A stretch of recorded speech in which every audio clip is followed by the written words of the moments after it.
तत्सत हरि ओम तत्सत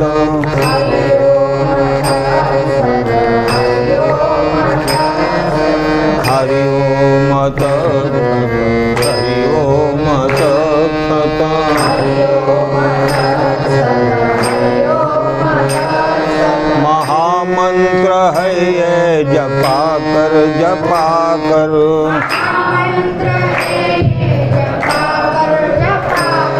महामंत्र है ये जपा कर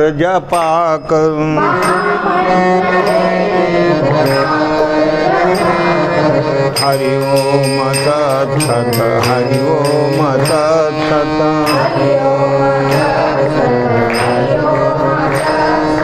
हरि ओम तत्सत हरि ओम तत्सत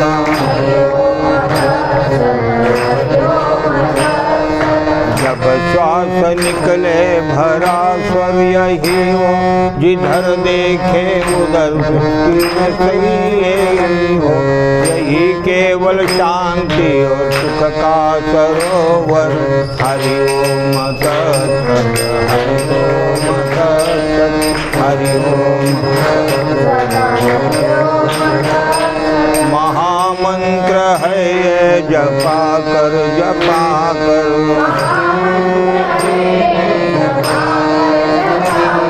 महामंत्र है ये जपा कर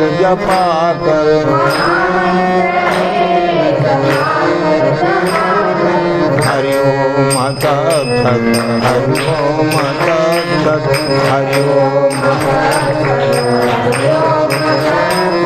हरि ओम तत्सत हरि ओम तत्सत लगी आग लंका में खलबल मची थी, झुपड़िया विभीषण की क्यों कर बची थी। लिखा था यही मंत्र उसके द्वार पर। हरि ओम तत्सत हरि ओम तत्सत हरि ओम थोड़ा वाढवा दे तत्सत हरि ओम तत्सत महामंत्र है ये जपा कर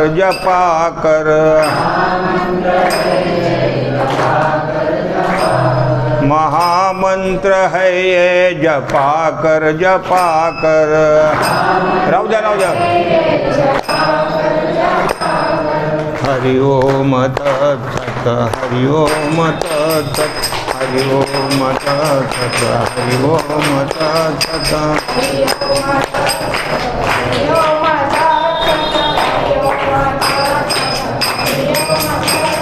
प्रभु रामचंद्र भगवान बजरंग बली श्री संत गोस्वामी तुलसीदास महाराज की जय। परम पूज्य भगवान बाबा, परम पूज्य भीमसिंह महाराज, परम पूज्य भक्तराज महाराज, सब संतन की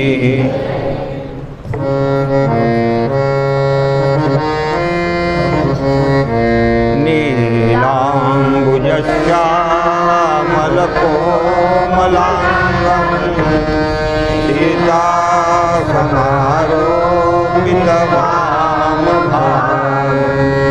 पानो महासायकचारुचापं नमामि रघुवंशनाथम् अतुलितबलधामं हेमशैलाभदेहं धनुजवनकृशानं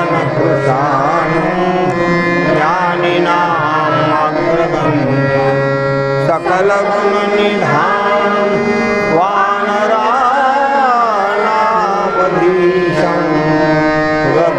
प्रियभक्तं वातजातं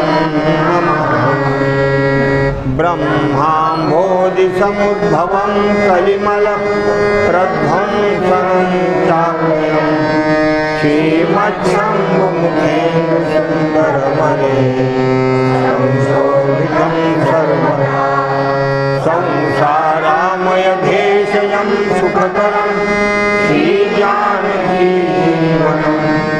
धन्यास्ते कृतिनः पिबन्ति सततम् पुण्यं पापहरं सदा शिवकरं विज्ञानभक्तिप्रदं मायामोहमलापहं सुविमलं प्रेमानुपूरं श्रीमद्रामचरित्रमानसविभं भक्त्यावगाहन्ति ये संसारघोरकिरणे हन्ति नो मानवा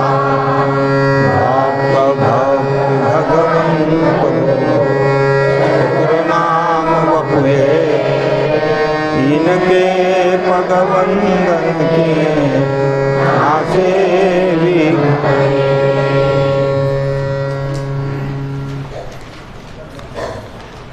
आनंदकंद भगवान रामचंद्र प्रभूची कथा भगवत साक्षात्कारी असलेले श्री संत गोस्वामी तुळशीदासजी याची यावत प्राणीमात्रांच्या कल्याणासाठी अत्यंत तळमळीनं सांगतायत. काल आपण बघितलं होतं की सतीला मोह निर्माण झालेला आहे. अनंत कोटी ब्रह्मांड नायक परमात्मा व्यापक असलेला, इच्छारहित असलेले, अगोचर असलेले, अजन्म असलेले परमात्मा हे देहधारण कसं करू शकतात.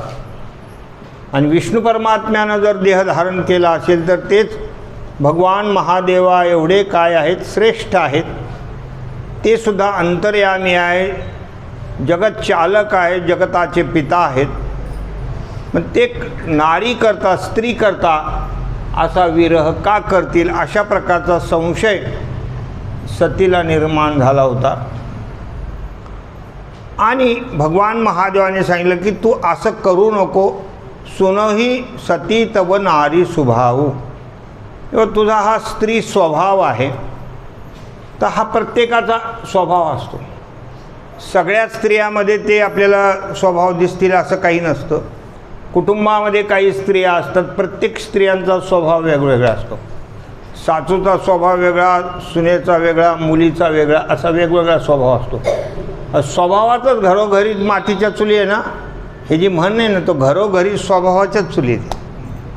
हो, काही चुली भडकून चालतात, काही चुली अशा बऱ्या असतात. असं कमी जास्त प्रमाणामध्ये हे सगळं स्वभावाचाच विषय. हा स्वभाव म्हणजे तसा मनुष्य देहामध्ये स्वभाव सुधारण्याची शक्ती आहे.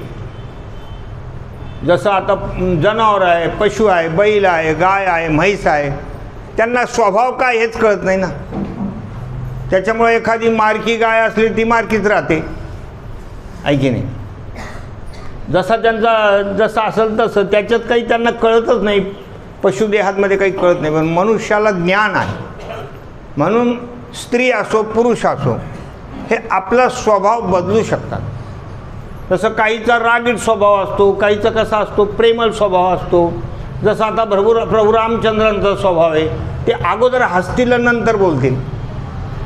हा प्रभू रामचंद्राचा स्वभाव गुणधर्म आहे. कोणत्याही लीलेमध्ये बघा, कसाही प्रसंग येऊ द्या, एवढा कैकईचा तो प्रसंग होता तरी त्या कैकई मातेशी बोलताना अगोदर प्रभू रामचंद्रांनी स्मित हास्य केलेलं. कैकईने जेव्हा वरदान मागितले ना गे वनवासाला जायचं, तर प्रभू रामचंद्र हसले, सांगितलं माते तुझे फार माझ्यावर उपकार आहेत, तुझे फार उपकार. किती तुझ्या कारणामुळं मला किती गोष्टी घडणार. एक तर माझ्या पित्याचं वचन माझं पालन होईल. दुसरी गोष्ट मला एकदम मुक्त अवस्थेमध्ये म्हणजे वनामध्ये किती सुंदर वातावरण असतं. एक तर तू मला निसर्ग सौंदर्यामध्ये पाठवू लागलेली ही एक गोष्ट आहे. परंपरेनं चालत असलेले जे आपले सत्यवादी राजे आहेत त्या सत्याचाही भंग होत नाही. आणि सर्वात महत्त्वाची गोष्टी मला ऋषीमुनींचे संतांचं दर्शन घडलं. सगळ्यात मोठी गोष्ट आहे. की पुण्य पुंज बिनु मिलहीन संता, साधू संतांचं मला दर्शन घडेल, तुझ्या इतकं माझ्यावर कोणीच उपकार करू शकणार नाही, ही हसत हसत गोष्ट प्रभू रामचंद्रांनी सांगितली. हा भगवंताचा काय आहे, हसरा स्वभाव आहे. तसं बहुतेक आपल्याला सगळ्याला तसं शक्ती दिलेली की आपण स्वतःसुद्धा आपला हसरा स्वभाव ठेवायला पाहिजे.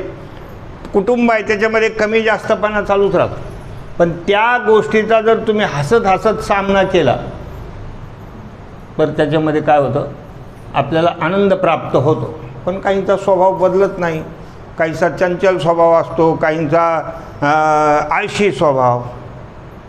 हा स्वभावच गुण आहे, आळशी आहे. कुठपर्यंत झोपायचं, 8 वाजले काय, 9 वाजले काय, 10 वाजले काय, आळशीच असतात.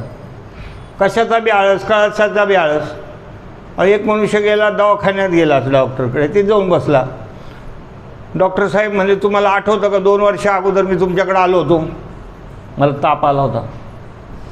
म्हणले हो आला होता, आता काय त्रास आहे? त्रास काही नाही, तेव्हा तुम्ही मला म्हणले होते की आंघोळ करू नको. तर म्हणलं इकडं आलो तर विचारून घ्यावं सुरू करू का, आंघोळ करायला सुरुवात करू का नको. मग आता 2-2 वर्ष आंघोळ करीत नाही म्हणल्यावर ह्या स्वभावाला काय करायचं सांगा. हे आळशी स्वभाव आहे. असे प्रत्येकाचे असतात, काही चंचल स्वभावाचे असतात, काही रागीट स्वभावाचे असतात. पण एकूण कसाही जरी स्वभाव असला माणसाचा तरी त्या स्वभावामध्ये परिवर्तन करण्याची शक्ती भगवंतानं आपल्याला दिलेली आहे, की हा स्वभाव बदलला पाहिजे. आणि कधी कधी असे घटना पण घडते की बरेचसे लोक म्हणतात की हे अगोदर वेगळे होते, आता हे कीर्तनात भजनात वगैरे जाऊन यांचा स्वभाव कसा झाला, बदलला. तर ही शक्ती असते. पण इतर संसारिक लोकांमध्ये बसून आपला स्वभाव कधीच बदलत नाही, कधीच बदलत नाही. जसं आपल्याकडे एक म्हण आहे, जित्याची खोड मेल्याशिवाय जात नाही, तसं ती त्याचे प्रत्येकाचे एक स्वभाव असतो. तर इथे जे वर्णन केलं आहे की नारी स्वभावू, आता हे काय झालं नेमकं, किंवा प्रत्यक्ष भगवान महादेव सांगतायत, ते सांगतायत तिला माहीत आहे की आपला पतीचा काय अधिकार आहे. तिनं स्वतःच वर्णन केलेलं आहे पतीच्या अधिकाराचा, की शंकर जगतवंद्य जगदीशा. ही ती स्वतःच सांगते ना की माझे पती हे जगतवंद्य आहेत, जगदीश आहेत, म्हणजे ईश्वराचे, जगाचे ईश्वर आहेत, ते सत्ताधारी आहेत. सुर नर मुनी देवादिक, सुर म्हणजे देवादिक अनेक मनुष्य मुनी लोक हे त्यांना काय करतात, नतमस्तक होतात. हे सगळं माहीत असूनही संशय घेणं. आता बोला, त्याला काय बोलायचं, एवढं सगळं माहीत असूनही संशय घेतला. म्हणून काल आपण तिथपर्यंत आलो होतो, जो तुम्हारे मन अतिसंदेहू तो किन जाई परीक्षा लेव. जर तुझ्या मनामध्ये काही संशय असेल तर तू जाऊन परीक्षा घे. तब लगी बैठ आहू छट बट छाही, जब लगी तुम आयहू मोही पाही. तोपर्यंत मी या वडाच्या झाडाखाली बसतो. आता वडाचं झाड जे आहे ते एअर कंडिशन आहे, आपल्याला माहिती नसेल. उन्हाळ्यामध्ये ते थंड असतं, थंडाव्यामध्ये गरम असतं. तर थंडी जर एखाद्या वेळेला वाजली ना, आपल्याला वाटलं तर वडाच्या झाडाखाली जाऊन बसा, तुम्हाला तिथं गरम लागेल. आणि गरमीच्या दिवसात जर जाऊन बसले तिथं कसं वाटेल, म्हणजे ते झाड कसं आहे, एअर कंडिशन. म्हणून ह्या ठिकाणी भगवान महादेव कोणत्या झाडाखाली बसले, एअर कंडिशन झाड होतं, त्याच्या खाली ते बसले महादेव, भगवान महादेव. म्हणजे तिथं कुठल्याही प्रकारचा निसर्गाचा काही त्रास होत नाही. जसा निसर्ग असेल त्याप्रमाणे ते झाड आपल्याला देतं. हा आपल्याला काही जगा अनुभव आहे का त्या गोष्टीचा, आता अनुभव घेऊन बघा. कारण ग्रंथामध्ये या गोष्टी लिहिलेल्या आहेत. वडाच्या झाडाखाली तुम्ही जाऊन बघा, कोणत्या ऋतूमध्ये गेले त्याच्यावर ते डिपेंड असतं, त्याच्यावर ते तुम्हाला कशा पद्धतीचं वातावरण निर्माण करतं, हे वडाच्या झाडाचा प्रभाव आहे. म्हणून त्या झाडाखाली तब जब लगी तुम आयहू मोही पाही, जोपर्यंत तू परीक्षा घेऊन येत नाही तोपर्यंत मी या झाडाखाली बसतो. जैसे जाय मोह भ्रम भारी, करे सो जतन विवेक विचारी. चली सती शिव आय सुपाई, करहि विचार करो का भाई. जैसे जाई मोह भ्रम भारी, जेणेकरून तुझ्या मनामध्ये निर्माण झालेला मोह, भ्रम, संशय हा जो तो जसा आहे तर तो जोपर्यंत जात नाही तशी तू परीक्षा घेऊ शकते. पण करेऊ सो जतनु विवेक विचारी. तुला मी सांगून ठेवलेलं ते माझे इष्टदेव भगवान राम आहेत, त्यांच्यावर शंका घेऊ नको. हे मी तुला सगळं इत्थंभूत सांगितलेलं आहे. तुझा नारी स्वभाव आहे हे पण मी तुला सांगून ठेवलेलं आहे.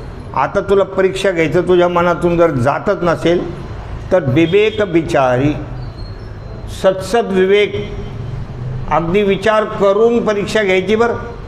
कारण त्यांना फसवणं एवढं सोपं नाही. असं सगळं काय दिलं ते भगवान महादेवांनी सूचना दिलेल्या आहेत. विवेक विचारी. मग त्याप्रमाणे त्यांची आज्ञा मिळाली असं समजून सती निघाली. चली सती शिव आयसु पायी. आयसु म्हणजे आज्ञा. ती आज्ञाच होती ना परीक्षा घ्यायला जा म्हणून, ती एक आज्ञाच होती ना. मग आयसु पायी करही विचारू करो का भाई. आता ती विचार करायला लागली की काय करायला पाहिजे, काय करायला पाहिजे. आणि इथं भाई शब्द वापरलेला. भाई कोण इथला? भाई कोणाला म्हणतात? भावाला, आहे की नाही. मग इथं भाई शब्द कशासाठी? करही विचार करो का भाई. तर इथे जो भाई शब्द वापरलेला ना तो आपल्या मनाला धरून, मनाला आहे. हिंदी भाषेमध्ये क्या करना भाई अब. आपण म्हणतो की नाही एखादी गोष्ट आहे, अरे ये तो सामने आ गया अब क्या करना भाई. म्हणजे कोणाला उद्देशून आहे? मनाला उद्देशून तो शब्द आहे. मराठी भाषेमध्ये तो शब्द कसा आहे? काय करावं गड्या. हो, तो गड्या शब्द म्हणजे त्याच्या कामावरच्या माणसाला नाही आहे, ते कोणाला म्हटलेलं आहे? मनाला म्हटलेलं आहे. काय करावं गड्या असे मराठी शब्द आहेत. तसा हा भाई जो शब्द आहे हा मनाला उद्देशून आहे. नाही तुम्ही अंतर्गतीचा भाऊ इथं हां तिथे पण एक चोपाई आली. तरुपल्लव महारा लुकाई करो विचार करो का भाई. असं हनुमंतरायांनी सुद्धा म्हटलेलं आहे. काय करावं, काय करावं म्हणजे मनाला उद्देशून तो शब्द आलेला आहे. ते हनुमंतराय त्याच्या झाडाच्या आड बसून ते विचार करत होते. तर असा जो भाई शब्द आलेला आहे तसं ती सती अशी विचार करायला लागली काय करायला पाहिजे, काय करायला पाहिजे. पण जे महादेवाने सांगितलं ती गेली विसरून. विवेक विचारी, सत्सद विवेकाचं काही सहाय्य घेतलं नाही आणि ती थोड्या याच्याकडं अज्ञानाकडं कल गेला तिचा. मोहाने पछाडल्यामुळं असं होतं माणसाचं. मोह म्हणजेच अज्ञान असं आहे. ह्या संभू असं मन अनुमाना दच्छ छुता कहू नाही कल्याण. ती गेली तिकडं आणि इकडं भगवान महादेव वडाच्या झाडाखाली बसून एक अनुमान प्रमाणानं विचार करू लागले की ह्या दक्ष कन्येचं काही कल्याण होईल असं मला वाटत नाही. कारण तिला माझी गोष्ट का बरं खरी वाटू नये. मी जे सांगतो का बरं तिला माझ्यावर भरोसा येऊ नये. मग याचा अर्थ ही दक्ष कन्या आहे. दक्ष कन्या म्हणजे बापाचे गुण तिच्यात उतरलेले आहेत. दक्ष शब्द वापरलेला आहे. तिचा बाप जो आहे दक्ष तो भयंकर अहंकारी होता. तो आपलं स्वतःला जास्त मोठं समजायचं. तसं काही महिला आपणच लय शहाण आहे असं वाट समजतात. मी म्हणजे मी दुसऱ्याचं काही ऐकायचंच नाही. तर असं त्याच्या बापाचं जसं कधी कधी घरात भांडणं झाले तर आपण तिकडचं काढीत असतो. नवरा म्हणत असतो तो आहे बापाचे गुण उतरले असेल, तो आहे माईचे गुण उतरले असेल. मग ती म्हणते तिकडचं नाव काढायचं नाही. तुम्हाला काय बोलायचं ते मला बोला. मग मला सांगा पंखा बिघडला तर लोक कंपनीलाच नाव ठेवतील. कधीचं नाव घेते. तर असा हा तो विषय असतो. पण ते घरामध्ये चालूच राहतं. चकमक चालूच राहते. आणि ते व्हायला पाहिजे म्हणा. चांगलं असतं ते. थोडंफार असं करायला पाहिजे. घरामध्ये वातावरण चांगलं राहतं. तसं तुम्ही जर बघितलं तर नारी स्वभाव जर वर्णन केलं तर माणसाने लग्न नाही करायला पाहिजे. पण लग्न केल्याशिवाय राहू नये. करायला पाहिजे. कारण सगळं अख्खं जीवन आनंदात घालवणं बरोबर नाही ना. करायला पाहिजे. असो आता हा सगळा विनोदाचा भाग आहे. तर असं येते की बुवा या ठिकाणी काय करायला पाहिजे. ह्या संभू असं मन अनुमाना. ते म्हणतात दक्ष सुता कहू नाही कल्याण. ही जी दक्षाची पोरगी आहे हिचं कल्याण होईल असं मला काही वाटत नाही.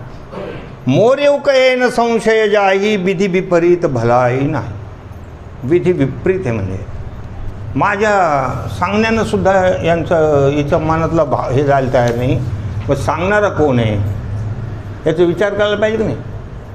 आता मी समजा तुम्हाला सांगतो, माझ्यावर तुम्हाला भरोसा ठेवायला पाहिजे की नाही? की तुम्ही एवढा भरोसा ठेवायला पाहिजे ना की ते ज्याच्यात आहे तेच सांगते म्हणून. नाही यार हे मनाने काही अंतरात असं जर तुम्हाला वाटायला लागलं कसं होणार? कारण जे आहे त्याच्यावर भरोसा ठेवायला पाहिजे ना. भगवान महादेवाला हेच गोष्टीचं आश्चर्य वाटलं की विधी विपरीत भलाई नाही मोर येऊ हे ना संशय जाई. माझ्या सांगण्यातसुद्धा तिचा संशय जायला तयार नाही. विधी विपरीत आहे म्हणजे विधाता विपरीत आहे. आता सध्या विधाता काही साथ देईना तिला. जसं मंदोदरी रावणाला समजत होती, पण रावणाला पण तिने ते सांगितलं विधी विपरीत कंतन मानही. मंदोदरी समजावत होती पण ते काही केलं मानत नव्हतं. ती पण त्यावेळेला तिथं लंकाकांडामध्ये म्हणली विधी विपरीत आहे. आणि रावण राहून स्वतःच सांगायचं, अरे काय समजू राहिले तू मला, तुला माझं बल माहीत नाही. अरे ते वानरन माणूस, मनुष्यन वानर तर आमचं खाद्य आहे.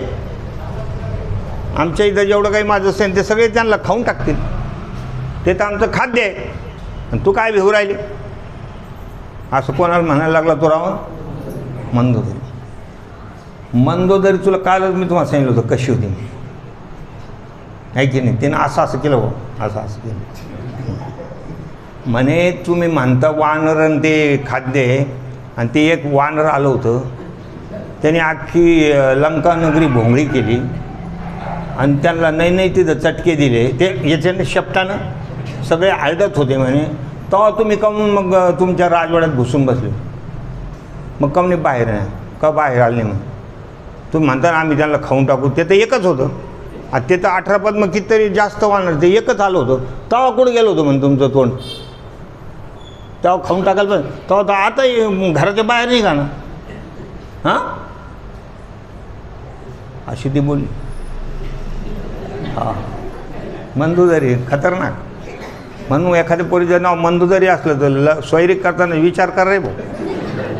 हो कारण अशा प्रकारचं हे तिनं समजून सांगितलं. तेव्हा तुम्ही कम मग राजवाड्यात लपून बसले होते. एवढी तुमच्यात हिंमत होती तर कोणाची तरी एखाद्या तरी राक्षसाची हिंमत झाली का त्याला खेटायची. आणि पुन्हा सांगू राहिले आम्ही वानर खाऊन टाकून माणसं खाऊन टाकू.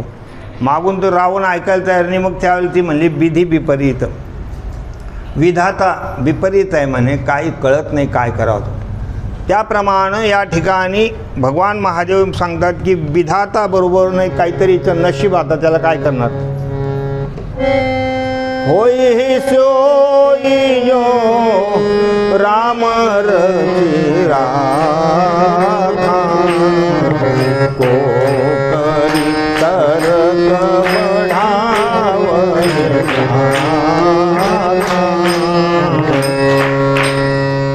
भगवान महादेव वडाच्या झाडाखाली बसले आणि त्यांनी सांगितलं होई है सोई जो राम रची राखा. आता विधाता म्हणजे परमात्म्यानं जे रचून ठेवलेलं आहे. भगवान राम माझे जे इष्टदेव आहे भगवान रामचंद्र प्रभू, त्यांचं काय मनोगत असेल तर असो बाबा. आता हे तसं म्हणावं तर ही काही एवढी अशी बी नाही पण माझं ऐकणार नाही. पण ती पण अधिकारीच होती ना, ती काही सामान्य होती का? भगवान महादेवाची पत्नी आहे ती. पण स्वभाव असा, एखादी पत्नी किती बी मोठ्या हुद्द्यावर असली तरी तिचा प्रकृती स्वभाव जात नाही ना. किती कधी बायका पुन्हा काय महाराज, काही पंतप्रधान, काही मोठ्या पोलीस इन्स्पेक्टर, अमुक धमुक आपण बघतो ना. काही स्त्रिया खूप मोठ्या हुद्द्यावर आहेत, तरी पण त्या काही प्रकृती स्वभावात अडकलेल्या असतात. प्रकृती स्वभाव हा फार खतरनाक असतो. त्याप्रमाणे ती काही सामान्य नव्हती. आता काय करावं आपण समजावून सांगण्याचा प्रयत्न केला. पण होई सोई जो राम रची राखा, को करी तर्क बढावई शाखा. आता जसं काही विधात्यानं रचना करून ठेवली असेल ते आपल्याला डोळ्यांनी पाहावं लागेल. आता त्याच्यावर जास्त काही तर्क करण्याचं काही कारण नाही. काय पुढं आपल्या नशिबात लिहिलेलं आहे ते आपल्याला भोगावं लागेल. असं काही लगे जपन हरिनामा, गई सती जह प्रभु सुखधामा. असं म्हणून ते रामनाम घेऊ लागले. एखाद्याला जर काही गोष्ट अशा घडल्या घरामध्ये की आपलं काही कोणी ऐकायला तयार नाही, विधी विपरीत गोष्ट घडू लागलेली आहेत, तर त्यावेळेला रामनाम घ्यायचं. दुसरं काही आपल्या हातामध्ये नसतं. भगवंताचं नाम घ्यायचं आता जसं त्याला जसं वागायचं असेल तसं वागा. काही गोष्टी सांगून बघितल्या नाही ऐकत तर तुम्ही न तुमचं काम, आता त्याला काय विलाज आहे.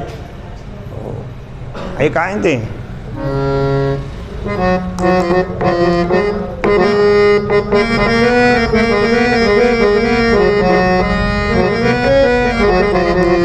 घर का प्राणी कहो न माने, मन मन खुशी मनाऊ.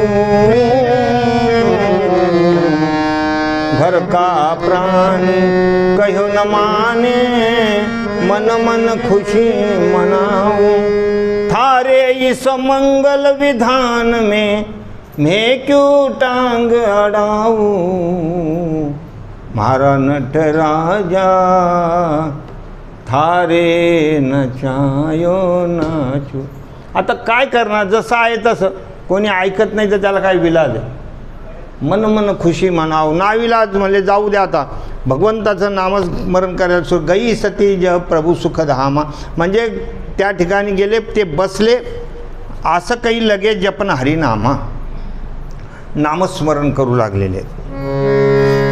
पुनी पुनी हृदय विचारू करी, धरी सीता कर रूप रामा. धरी सीता कर रूप, आगे होई चली पंथ ते.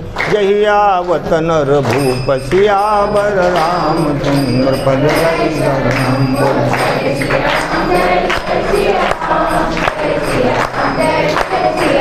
बोलो जय सिया राम, जय जय सिया राम. पुनी पुनी हृदय विचार करी, धरी सीता कर रूप.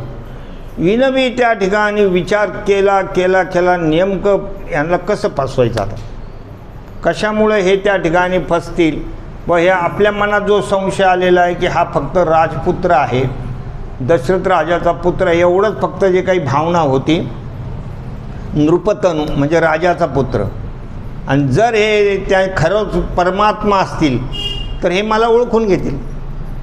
आणि जर राजाचा पुत्र असेल तर ते मोहाविष्ट होऊन लगेच म्हणतील सीता आली सीता आली. दुसरं काही फसवण्याचा कोणता मार्गच दिसायला तयार नाही. काय फसवावं नेमकं काय करायला पाहिजे. पुनी पुनी हृदय विचारू करी, म्हणजे बराच वेळ ते विचार करत होते. हे करावं का ते करावं का ते करावं का. एखादी गोष्ट करायची म्हणजे माणूस विचार करतो ना 10 वेळेला.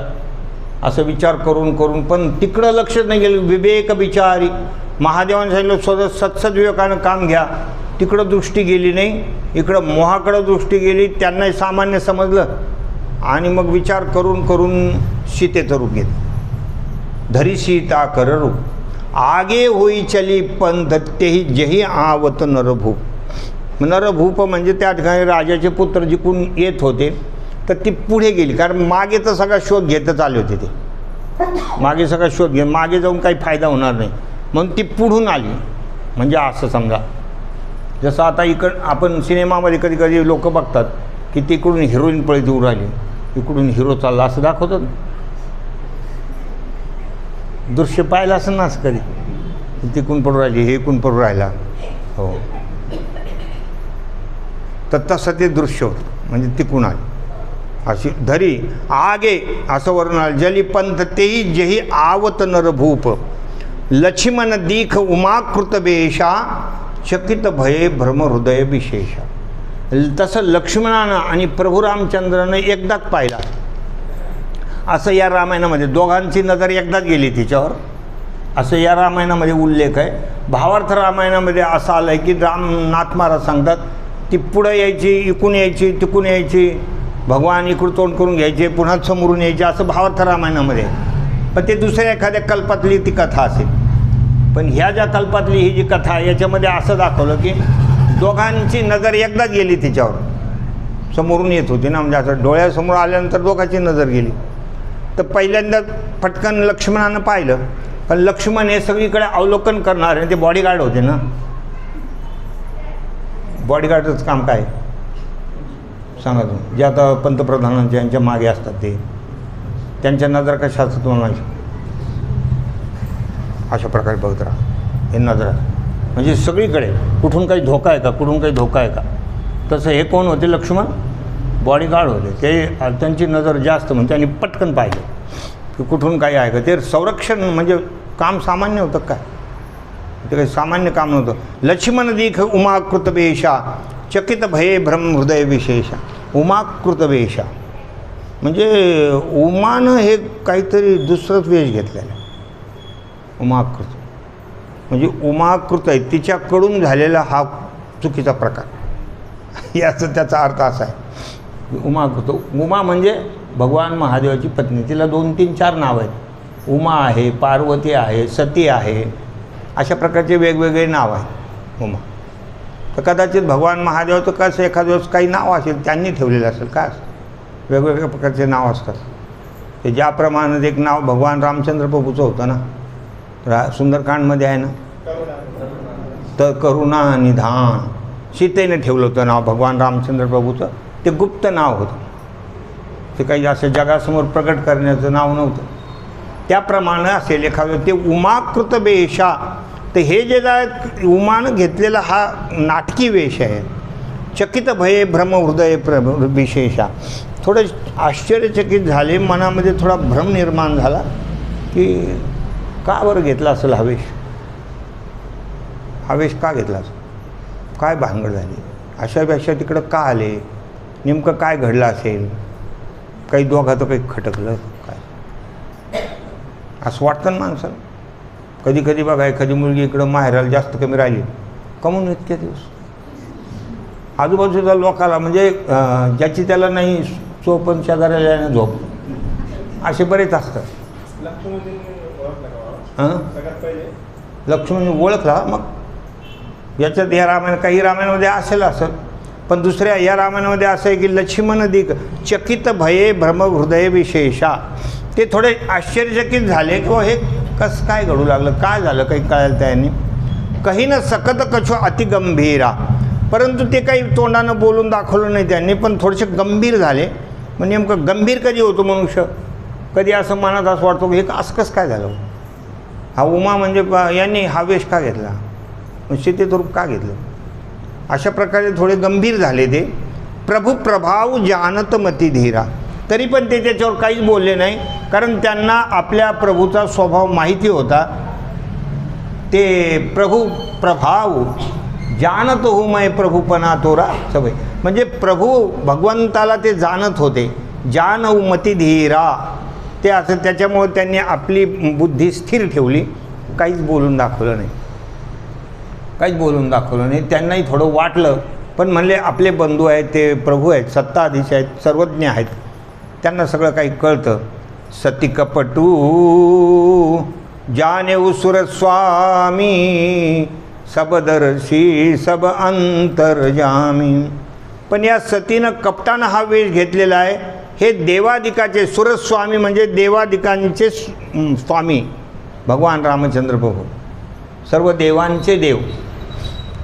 त्यांनी ते ओळखलं की या सतीनं हे कपटानं वेश घेतलेला आहे. सती कपटू जाणीव सुरस्वामी सबदर्शी सब अंतर्जामी. ते सर्वदर्शी आहेत, अंतर्यामी आहेत. त्यांनी एका क्षणात ते ओळखून घेतलं, म्हणून लक्ष्मण काही बोलले नाही. फक्त अशा वेळेला आपण कधी असं करायचं नाही, पाय बाबा, अरे आपण लहान आहे, लहान तोंडी मोठा घास नाही घ्यायचा. असं मोठ्या भावाला असं लई साधंसुद्धा नाही समजायचं. त्यांना जास्त आहे, त्यांनी 4 उन्हाळे जास्त पाहिलेले आहेत. नाही त्यामुळं असं काही गोष्टी याच्यात आहेत की आपण एकदम आपल्या याच्याने भडकन बोलून नाही द्यायचं, काही नाही, थोडंसं शांती धरायला पाहिजे. त्याच्यामुळं ते काही नाही. भगवंताने जाणलं ते. सुमिरत जाई मिटई अज्ञाना सोयी सर्वज्ञ राम भगवान. ज्यांचं स्मरण केल्याबरोबर माणसाचं अज्ञान निघून जातं, तेच सर्वज्ञ भगवान रामचंद्र प्रभू आहेत. आणि त्या रामचंद्र प्रभूला फसवण्याकरता निघालेली सती, तिनं सीतेचा वेश घेतला. आणि अशा प्रकारे इथे वर्णन करता येईल. सती कीन चह तहू दुराहू देखऊ नारी सुभाव प्रभाव. अशा अनंतकोटी ब्रह्मांड नायक परमात्म्याला, अंतर्यामी परमात्म्याला, जगतचालक परमात्म्याला फसवण्याचा प्रयत्न केला. त्यांच्याशी काही गोष्टी लपून असं करायचा प्रयत्न केला. तिथे पण पुन्हा आलं, देखऊ नारी स्वभाव प्रभाव, हा स्त्री स्वभाव पहा, असं या ठिकाणी वर्णन केलेलं आहे. की एवढं सगळं या ठिकाणी प्रभू रामचंद्रांना सुद्धा फसवण्याचा प्रयत्न करणं ही गोष्ट काही बरोबर नाही. पहिली गोष्ट तर इकडे एक चूक करून ठेवली की सर्वज्ञ असलेले पतिराज त्यांच्यावर संशय घेतला, ही एक चूक झाली. दुसरी गोष्ट त्यांनी दुसरा मुद्दा सांगितला, थोडं डोकं ठिकाणावर ठेवून काम करा, म्हणजे विवेक विचारी सद्बुद्धीनं काम घ्या, ते बी घेतलं नाही. आणि पुन्हा या ठिकाणी आले तर हे अशा प्रकारे म्हणतायत की काय करावं, म्हणजे सुमिरत जा मिटय सती किनच तहं दुरावू, देखऊ नारी स्वभाव प्रभाव. पहा म्हणले आता हा काय स्वभाव म्हणावं का काय म्हणावं. निज माया बलू हृदय बखानी, बोले बिहसी राम मृद पाणी. मी अगोदर सांगितलं भगवंताचा जो स्वभाव आहे ते अगोदर हसायचं आणि मग बोलायचं. तर इथं बिहसी जो शब्द आला, बिहसी म्हणजे हसले. भगवान रामचंद्र प्रभूंनी आपल्या मायेचं थोडा हे केला, काय केलं, आठवण केली की काय आमच्या मायेचा प्रभाव आहे. मानावं लागेल बाबा, ही माया अपार, तेरी माया माया है तेरी अपार. निज माया बलू हृदय बखानी, काय या मायेच्या चक्रामध्ये या सती सापडल्या. बोले बिहसी राम मृदुबाणी, भगवान हसले आणि मृदू शब्द वापरले. मग आता बघा तुम्ही, अगोदर मनुष्याने बोलायचं शिकायला पाहिजे. कोणाशी बोलायचं असलं तर अगोदर काय करायचं, आपला चेहरा कसा करायचा, थोडं हसरा चेहरा करायचा, म्हणजे थोडं स्मित हास्य करायला पाहिजे. म्हणजे हे शिकून का होईना पण रामायणातून असं उद्यापासून सुरू करायचं, किंवा थोडं हसायला पाहिजे आधी, मग बोलायला पाहिजे. आणि मग नंतर दुसरा टप्पा आहे मृदू बाणी. मृदू म्हणजे गोड, म्हणजे मऊ शब्द असे कोणाला खुपले नाही पाहिजे, अशी मृदुवाणी वापरायची, मृदुवाणी वापरायची. असं हे रामायणामधून अनेक गोष्टी आहे की नाही शिकायसारख्या. हो, थोडंसं हसून घ्या, हसल्यावर मग माणसाला ते चांगलं वाटतं, बा हा हसून बोलू लागलेलं आहे. एखादी गोष्ट समजून मी सांगायची असली तर हसून सांगाय, असं नाही, असं हे बरोबर नाही, हे चांगलं नाही आहे, अशा प्रकारे सांगायचं ना. पण जर आपण चेहरा हसरा नाही ठेवला आणि कसकान तोंड केलं, एकदम भोया वर केल्या, तर त्याचा काही फार चांगला परिणाम होत नाही. त्याचे दुष्परिणाम होतात. त्याच्यामुळं इथे काय सांगितलं, बोले बिहसी राम मृदुबाणी. पूर्ण रामचरित मानसमध्ये भगवान रामचंद्र प्रभू हसूनच बोललेले आहेत. इतका तो रावण तिकडून गर्जना करीत होता युद्धाच्या प्रसंगाला, ते मेघनाथ काय, ते कुंभकर्ण काय, तरी भगवान हसूनच बोलायचे त्यांचे, स्मित हास्य. तुम्ही त्या रामानंद सागरांची जी रामकथा आहे ना, रामायण, त्याच्यात तुम्ही प्रत्येक प्रसंगाला बघा, भगवान रामचंद्र प्रभू हसूनच बोललेले.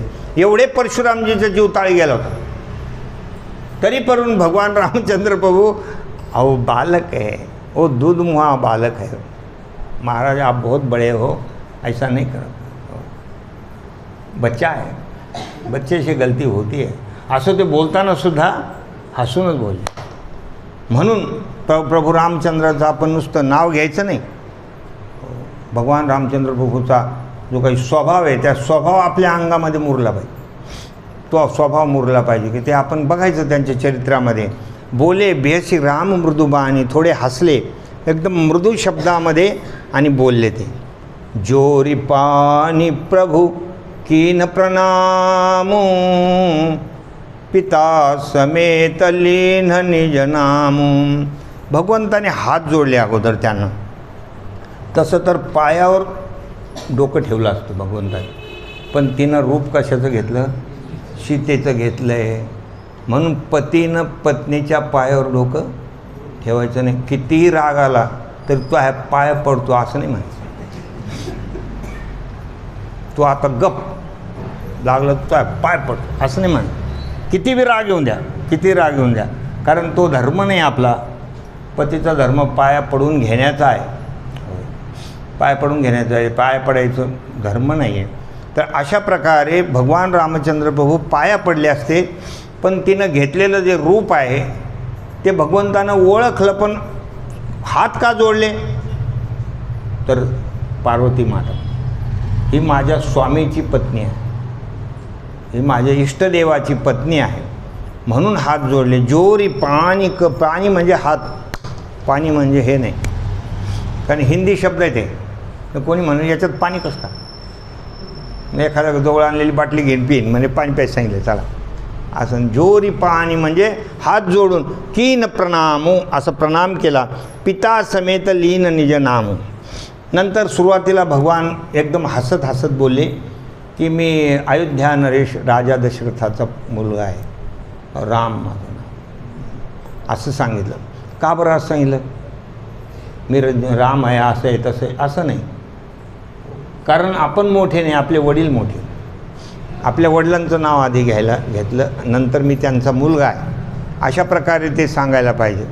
म्हणजे आपण छोटे आहोत, आपले वडील फार श्रेष्ठ आहेत, असं त्याचा आदराचा भाव आहे. पिता समेत लीन निज नामो, कहे वो बहोरी कहाँ वृषकेतु, बिपिन अकेली फिरवू केही हेतू. नंतर भगवान म्हणले की वृषकेतू, वृषकेतू म्हणजे ज्यांच्या ध्वजावर वृषभाचं चिन्ह आहे असे भगवान महादेव. वृषकेतू, वृष म्हणजे बैल, बैलाचं चिन्ह, नंदीचं चिन्ह ज्यांच्या ध्वजावर आहे अशा प्रकारचे. वृष हे श्रीमद भागवत ग्रंथामध्ये धर्माने रूप घेतलं होतं बैलाचं.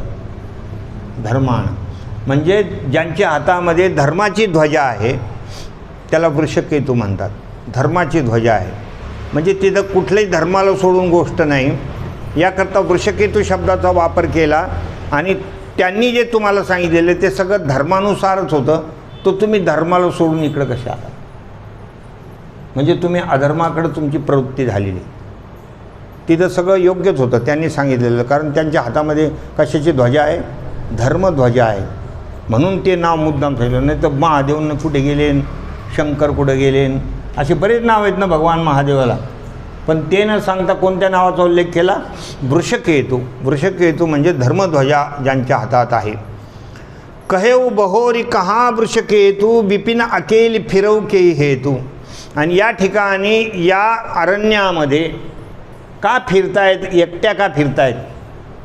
एकट्या का फिरतायत? तुम्ही धर्माला सोडून इकडे का फिरतायत? स्त्रीनं कधीही स्वतंत्र फिरायला नाही पाहिजे.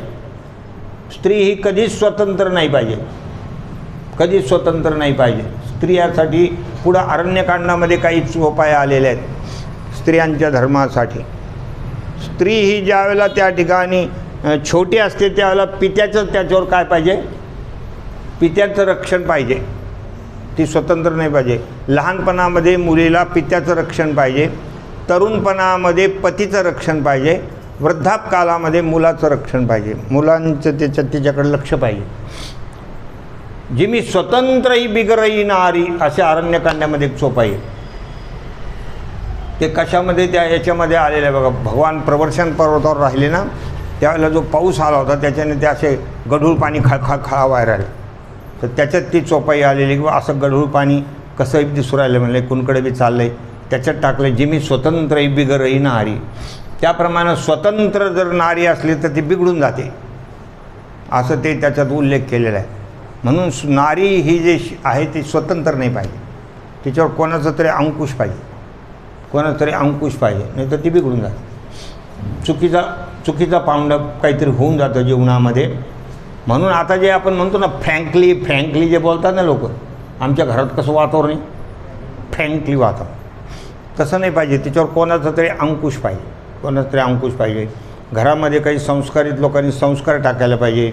आता हे काही ड्रेसवर फिरणं, कुठं काही आपल्या निपऱ्या कपड्यावर फिरणं, फोटो काढणं, पुन्हा भूषण म्हणून मोबाईलमध्ये त्याला शेअर करणं, दाखवणं हजारो लोकांना. त्यांना असं वाटतं की आपण काहीतरी आगळं वेगळंच वागू राहिलो आहे, पण ते सगळं बिघडेल विषय आहे, तो काही चांगला विषय नाही, चांगला विषय नाही. त्याच्या मर्यादा आहे सगळ्या स्त्रीच्या याच्यामध्ये, की स्त्री तिनं बालपणात कसे कपडे घालायचे, तरुणपणात कसे घालायचे, वृद्धापकालात कसे घालायचे, ह्या सगळ्या गोष्टी सांगितलेल्या. वृद्धापकालामध्ये जर एखादी म्हातारी सफारी घालून फिरू राहिली कसं वाटतं? असे कोणते बी ड्रेस घातले आणि कसं बी दिसले तर कसं चांगलं दिसतं का? कुठं काहीतरी बॉब कटच केले, म्हातारी आहे आणि चालली आपली हिरोईनसारखी फिरू राहिली, चांगलं दिसत नाही. त्या सगळ्या गोष्टी ज्या आहेत त्या स्वतंत्र पाहिजेच, नको स्वतंत्र नको. म्हणून अगोदर मुली देताना मोठ्या कुटुंबात लोक द्यायचे, ते भाया दीर वगैरे हे सगळं परिवारामध्ये द्यायचे, कारण कोणाचं तरी तिच्यावर दाब राहायचं, कोणतरी तिला असं खोडायचं, हे इथं चुकू राहिलं, इथं चुकू राहिलं, मग ते सुधरून जायचं. आता तर विचार करतानाच म्हणतात आई नको, वडील नको, बस दोघंच, ते तरी पोरगं कुठंतरी कामाला पाहिजे दुसरीकडं पुण्याला बॉम्बेला, आणि त्यांनी दोघांनीच राहावं, असं बऱ्याचशा लोकांची काय टेंडन्सी, काय बरोबर आहे, असे बऱ्याचशा लोकांचे असं मनच आज सांगतं नाही अशा ठिकाणी पोरगी द्यायला पाहिजे, तिला काही ताणच नको, तिला काही ताणच नको, काहीच काम नको, काहीच काम नको, फक्त मोबाईल पाहत बसायला पाहिजे, मोबाईल तिनं फक्त बघत बसायचं, दुसरं तिच्या मागं काहीच काम नको. अशा प्रकारची एक माणसाची एक काय म्हणावं त्याला लोकाला सांगा तुम्ही, असं नाही पाहिजे, असं नाही पाहिजे. हां ते पण काहीच नको म्हणतात. हां मला असं ते मोबाईलचं तर एवढं बेकार नाद लागलेला आहे. मला एखाद्याने सांगितलं, महाराज म्हणले मी रात्री झोपतो पण मला झोपच येत नाही, डोळे मिटून पडतो पण झोपच येत नाही. म्हणलं डोळे मिटून झोप येत नाही, नेट बंद करून झोप येत असते, डोळे बंद करून झोप येत नसते. म्हणलं ते आधी बंद कर, त्याच्याशिवाय तो झोप येणार नाही. तर अशा प्रकारचं हे सगळं जे आहे त्याला स्वतंत्रता नको आहे, म्हणून भगवंतांनी सांगितलं बिपिन अकेली फिरई केई हेतू, या अरण्यामध्ये एकटी काय का म्हणून फिरतायत. राम बचन मृदुगूढ सुनी उपजा अतिसंकोचु, रामा उपजा अतिसंकोचु, सती सभेत महेश पही, चली हृदय बड़ सोचु, सियावर रामचंद्र पद.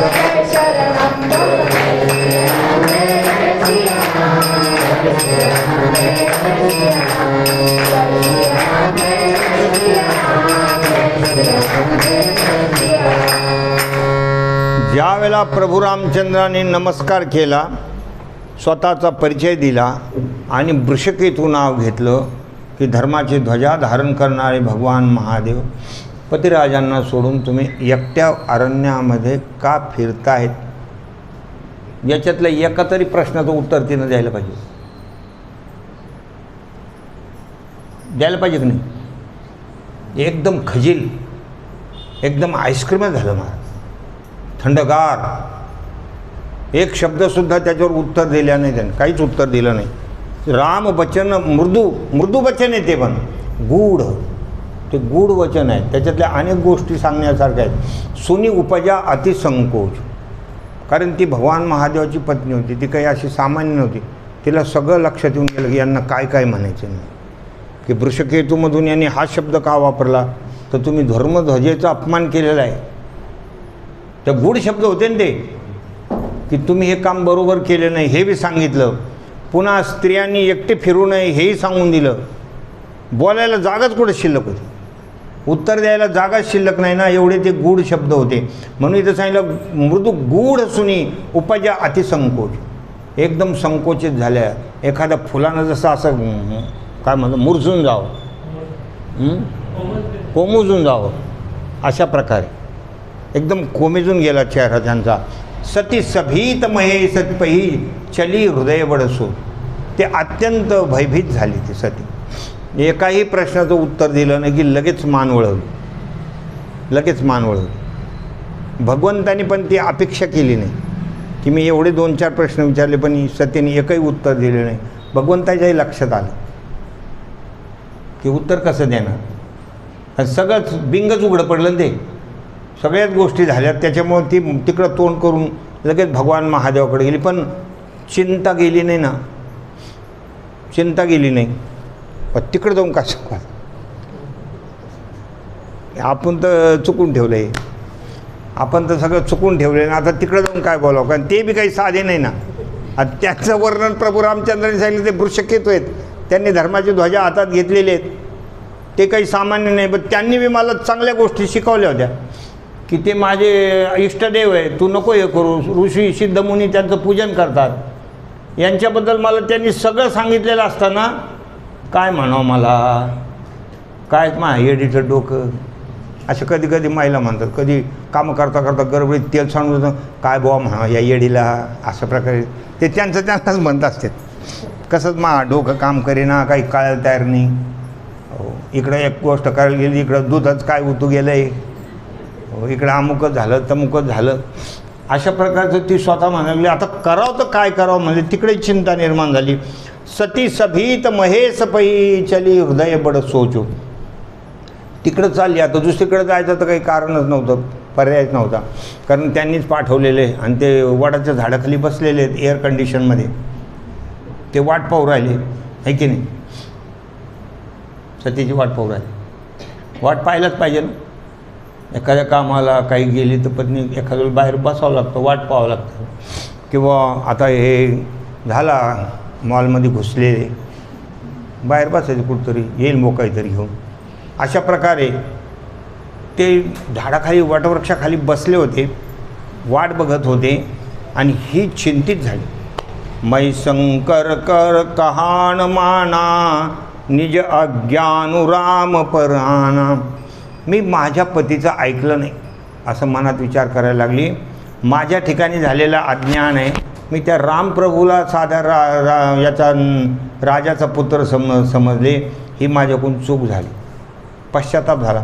एकदा काही चुकलं म्हणजे काही काही माणसाला पश्चाताप होत असतो.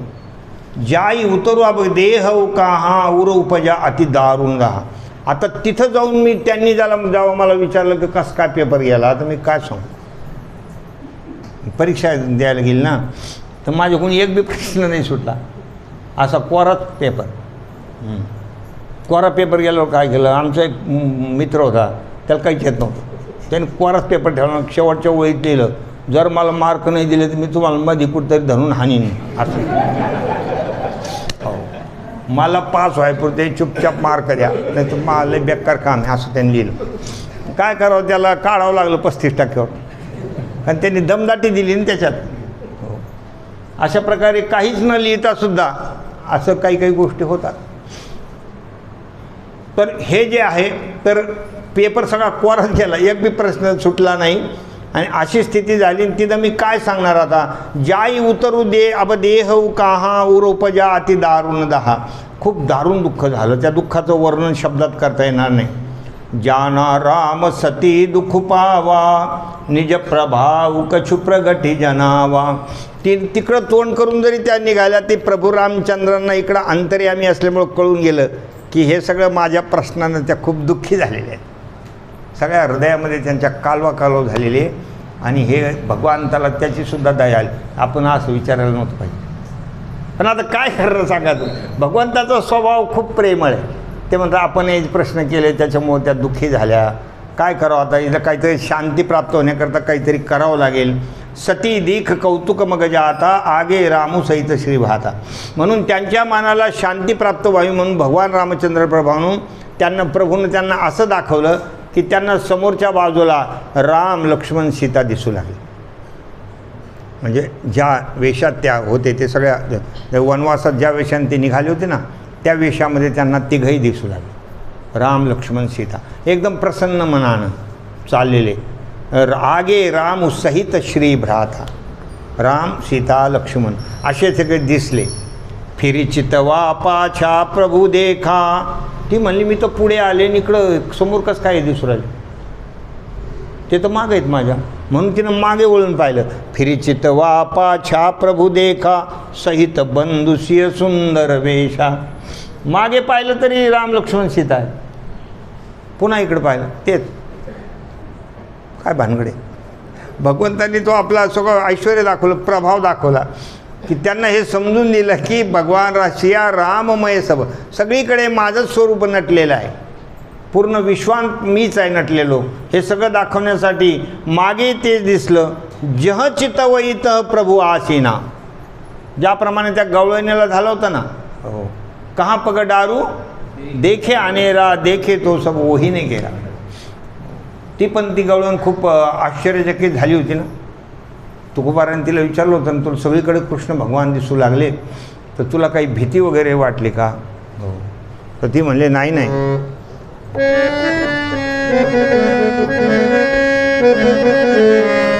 होतो थकीत भई रे तुका तुका, होतो थकीत भई रे तुका, भागा रे सब मन का धोखा, भागा रे सब मन का धोखा, भागा रे सब मन का धोखा। कान्हा रे मनमोहन लाल,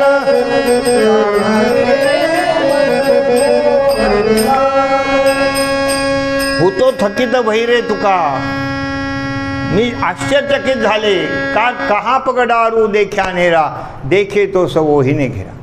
कुठं पाय टाकाय सगळीकडे तो. त्याप्रमाणे जह चितवैत प्रभू आसीना, सेवै सिद्ध मुनीस प्रवीणा. जिकडे तिकडे पाहिलं प्रभू रामचंद्र आसनावर बसलेले आहेत. ऋषी मुनी मोठे मोठे देवादिक त्यांची सेवा करतायत. देखे शिवबिधी विष्णू अनेका, अमित प्रभाव एकते एका. अनेक भगवान शिव बघितले, तीनच पार्वती सहित हे सगळे पाहिले. हे विश्वरूप दर्शन दाखवलं ना. अनेक ब्रह्मदेव बघितले, अनेक विष्णू परमात्मा झाले, अनेक ब्रह्मांड दाखवून दिले. काय ते सतीचं भाग्य सगळं दर्शनच घडवून दिलं भगवंतानं. अमित प्रभाव एकते, सगळे एकापेक्षा एक जास्त प्रभावित गोष्टी दाखवल्या. बंदत चरण करत प्रभू सेवा, विविध वेश देखे सब देवा. सगळेजण भगवंताला वंदन करतायत, सगळेजण सेवा करतायत. अनेक प्रकारचे वेश, अनेक प्रकारच्या देवी देवता सगळ्या बघितल्या. सती विधात्री इंदिरा देखे अमितानूप, जय जय वेश आजादी सुर ते ते सन अनुरूप. तिथे तिने सतीला पण बघितलं, हे सुद्धा बघितलं. भगवान महादेवाला पाहिलं. ती सावित्री ब्रह्माणी म्हणजे सावित्री, ब्रह्मदेव, लक्ष्मी, विष्णू परमात्मा, हे अजून अनेक वेगवेगळ्या प्रकारचे देव तिथं बघितले. आणि त्यांच्या सगळ्यांच्या पत्नी पाहिल्या. आणि त्या जसे त्या देवाचे ड्रेस होते तसे त्या मॅचिंग त्यांचे पण होते. म्हणजे याच्यात जे मॅचिंगचं वर्णन आले आपण आता करू राहिलो, पण ते आधीच लिहून ठेवलेले की जेही जेही वेश अजादी सुर, तेही तेही तन अनुरूप. म्हणजे जसे त्यांचे असतील त्या त्याप्रमाणे अनुरूप, त्या अनुरूप त्या सगळ्या दिसत होत्या. तिने कोणत्या रंगाचं घातलं आहे, मालकानं चॉकलेटी रंगाचं होते, हिवी चॉकलेटी रंग, असं रंगाची मॅचिंग पाहिजे की नाही. एकदा तर एक म्हणली होती, म्हणजे नवऱ्याला म्हणले माव तुम्ही नाही का ते पिवळ्या शर्ट आणि ढवळी पॅन्ट नका घालली बरं. म्हणजे का म्हणून माई मैत्रीण म्हणते पाहतो आवरण भात आला, तो असं घालीत जाऊ नका. तर अशा प्रकारे सगळं अनुरूप आहे. श्री गुरु चरण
Thank you.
Thank you.